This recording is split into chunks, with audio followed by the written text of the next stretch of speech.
Morning. আশা করছি সবাই অনেক ভালো আছেন, সুস্থ আছেন। আরও একটা নতুন ভিডিওতে সকলকে অনেক অনেক আন্তরিক স্বাগতম। আজকে একটু বেলা হলে ভিডিওটা শুরু করেছি। সময় এখন 10:30। রাহির বাবা এখন টিউশন থেকে ফেরেনি। আজকে হচ্ছে শনিবার আর 26 তারিখ জুলাইয়ের। আমার তো শনিবার পড়ানো থাকে না, তো সকালবেলা থেকে একটু খাবার করলাম বলতে 3 জনের জন্যই একেবারে ডালিয়া করেছি, ডালিয়ার খিচুড়ি করেছি, আর একটু মাছ ভাজা আছে। রাহির পাপা এলে তবে একটু ভেজে নেবো আর কি, গতকালের মাছ ভাজা, ওটা দিয়ে যদি খেতে চাই খাবে, আর না হলে আমার আর কিছু করার নেই। না হলে আলু যদি ভেজে দিতে বলে দিতে হবে। সকালবেলা প্রচুর কোলে নিতে পারবো না, আমার গায়ের অবস্থা খারাপ। এ বাবা, বাইরে বৃষ্টি হচ্ছে, তো সকালবেলা থেকে প্রচুর খাটনি ছিল। মানে সকালবেলা হয় কি, আমার সকালবেলা উঠে নিজে ফ্রেশ হয়ে বাচ্চাকে ফ্রেশ করিয়ে আর বাচ্চাকে খাওয়াতে আমার বাচ্চারা চলে আসে, মানে যে সকল বাচ্চারা পড়তে আসে, তো ওদেরকে ছুটি দিই ওই 9:15 কি 10 ছুটি দিই। তারপরে আবার সোনাকে খাওয়াতে হয়, আমাদের খাবার রেডি করতে হয়, এই করে আবার দুপুরের খাবার মানে বানাতে হয় আর কি। তো আবার রাহির বাবা ঘেরে যায়, কখনো মাছ আনে, কাটতে হয়, মানে বিভিন্ন কাজে ব্যস্ত হয়ে পড়ি। কিছু কাচাকুচি থাকে, তো সেই সকল কাজে ব্যস্ত হয়ে পড়ি। ওরকম করতে নেই, ওরকম করতে। তো আমি ঠিকভাবে এই বারান্দার পুরো ওই কোণা থেকে আর এই কোণা পর্যন্ত খাটের তলা আমি ঠিকভাবে বের করতে পারি না ঝেড়ে মুছে। তো শনিবার রবিবার করে এলে আমার সেই সময়টা হয়। তো আজকে বাইরে মানে এখন বৃষ্টি হচ্ছে, সকালবেলার দিকে একটু থেমেছিল, আবার খুব সকালে বৃষ্টি হচ্ছিল। আর গত 2 দিন আর কি রাতে এত বৃষ্টি হচ্ছে, মানে ধারণার বাইরে। আমাদের এখানে পুকুর তো ডুবেই গেছে, আর ঘেরের দিকে একটা দাদা এসে বলছিল ঘেরটে নাকি ডুবে গেছে। রাহির পাপা সকাল থেকে যাওয়ার সময় পায়নি, তাড়াতাড়ি উঠেই ফ্রেশ হয়ে চলে গেছে টিউশনে, তো এসে হয়তো ঘেরের দিকে যাবে। তো আমি এই যে সব দিকে দেখুন, ওইদিকে কোণার এইদিকে পুরো পরিষ্কার করে সব বের করেছি, আর বাইরে সব বের করেছি, ওগুলো সব ধুয়ে আবার বের করতে হবে। আর তার মধ্যে এখানে আমার মেয়ের একটু কান্না পেয়ে যায়, তাই না শোনা? কোলে উঠবে, তো এই সকল করতে করতে অনেকটা দেরি হয়ে গেছে। যা কিছু ছিল সব কিছু ওই মানে নতুন ঘরে দিয়ে এসেছি, যেগুলো এখন লাগছে না। আর এখানে থাকলে শুধু ওই টিকটিকি পটি করছে, জায়গায় জায়গায় সব ওইভাবেই থাকছে, ঠিকভাবে বের করা যায় না। ছোটো বাচ্চা থাকলে বুঝতেই পারছেন এত কিছু। মামার বাড়ি? তো মামা বাড়ি আছে তো, তো দাদু বাড়ি তো, মামা বাড়ি নেই। তুই বেকার কাঁদছিস কেন? মামা বাড়ি যাবো, হ্যাঁ বলবি দাদু বাড়ি যাবো। তোর কি মামা আছে যে মামা বাড়ি যাবো বলে কাঁদছিস? তুই পাগল হয়ে গেছিস নাকি?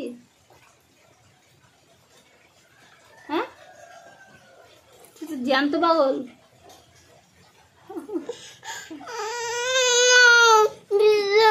এই দেখুন, এইখান থেকে পুরো সাজিয়ে রেখেছি, দুটো বিছানা সব বের করেছি, মাদুর আর কি। এতে জল আছে, তো একটু পরিষ্কার করবো বলে বাইরে বের করে দিলাম আর কি। তো এগুলো সব বের করেছি, এক এক করে সব ধুয়ে মুছে গুছিয়ে আবার তুলতে হবে। এই দিক থেকে করলাম ফাঁকা। মেন কাজ হচ্ছে এখন টেবিলের উপরটা গোছাতে হবে, রাহির পাপার বই আর কি। তো জীবনেও তো মানে ঠিক জায়গায় রাখেও না, নেয়ও না, যেভাবে সেভাবে থাকে। আমি আর কোন দিকে করব? এটা থাকে ওই কোণায়, তো আমি আবার এইদিকে নিয়ে এসেছি।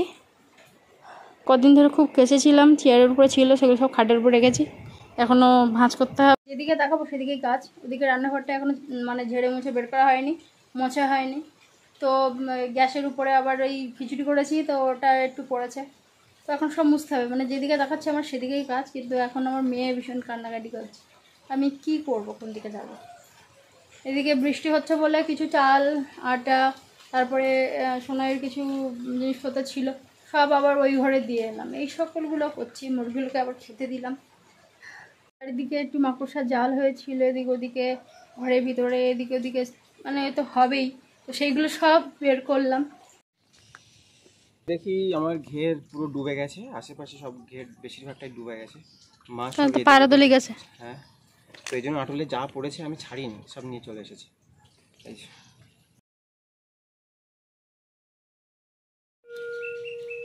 দেখ, কি খাবে? আমি। তুমি খাবে?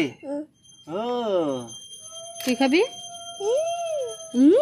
এতে এই ট্যাংরা মাছটা খেতে পারবে তুমি? ডিম হয়েছে।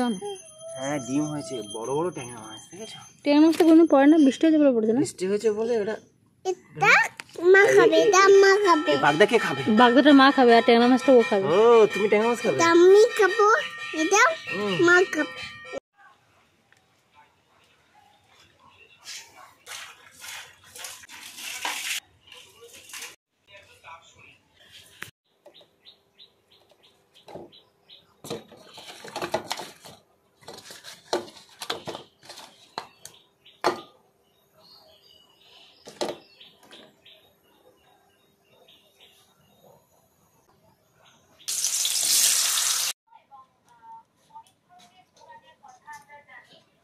খেলু খেলু করছো?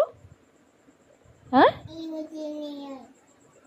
ও কোনো কিছু নষ্ট করতে দিলে ও বাচ্চাটা খুবই ওস্তাদ, সেটাকে কিভাবে ছিঁড়তে হয়, ভিতরে কি আছে সেটা কি মানে দেখার জন্য বা ভালো জিনিস একটু ভেঙে ফেলার জন্য ওরা খুবই ওস্তাদ। তো যাই হোক এই সকলগুলো করছে। আর এর জ্বালায় তো এ কিছু ভাঙে না, ভাঙে হচ্ছে চায়ের কাপ, তাই তো? কাপ হ্যাঁ, কাপ পাই। ও বেশি ভেঙেছে চায়ের কাপ, নাহলে ও এমনি কিছু ভাঙে না।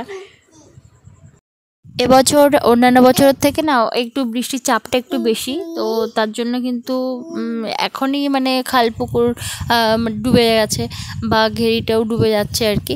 শুধু আমাদের নয়, ঘেরি মোটামুটি অনেকেরই ডুবে গেছে। একটা ভিডিওতে কতবার যে ভয়েস এড দিচ্ছি, মানে আমার মেয়ের জন্য ভয়েস এড দেওয়াই যায় না। কত কিছু সমস্যার মধ্যে দিয়ে যে আমি ভিডিও করি বা এডিট করি একান্ত আমি জানি।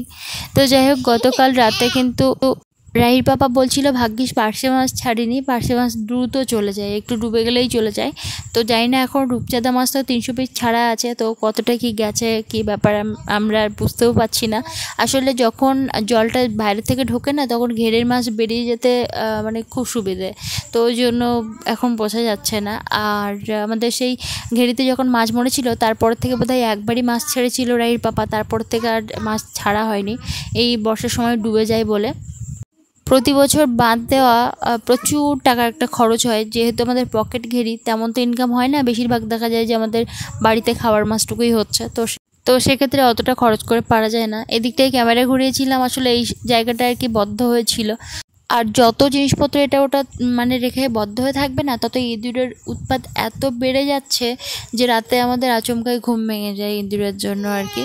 যতটুকুই পেরেছি আজকে ভিডিও করেছি, আর এই ভিডিওটা এখানে শেষ করছি। আপনাদের সঙ্গে দেখা হচ্ছে পরের দিন ভিডিওতে। ভীষণ ভালো থাকুন, সুস্থ থাকুন সবাই।